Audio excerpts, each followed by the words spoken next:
جو gold Asia کے نام سے کاروبار کرتا ہے، اور حسنین شاہ صاحب کے ان کے ساتھ جو لین دین کے معاملات تھے، وہ لین دین کے معاملات تنازع کی شکل اختیار کر گئے، تیش اور اشتعال کی حد پار کرتے کرتے اس حد تک پہنچ گئے کہ عامر بٹ نے اپنے بھائی شہد بٹ کے ساتھ مل کے حسنین شاہ کو قتل کرنے کا منصوبہ بنایا، اور اس مقصد کے لیے ایک فرحان شاہ ہے، اس سے رابطہ کیا، کہا کہ ہمیں ایسے بندے ارینج کر کے دو تاکہ ہم حسنین شاہ کا خاتمہ کر سکیں۔ اور پھر انہوں نے، فرحان شاہ نے وہ آدمی ارینج کیے،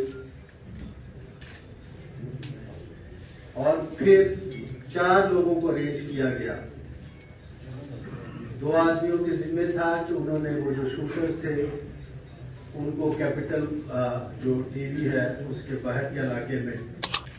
انہوں نے وہ شوٹرز کو لے کے آنا تھا، ان کو ویپنز دینے تھے۔ 4 لوگ تھے،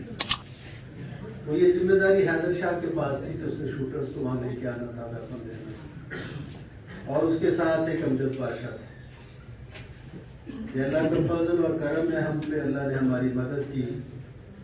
ہم نے 3 ٹیمیں تشکیل دی جب یہ واقعہ ہوا، افسوسناک واقعہ ہوا۔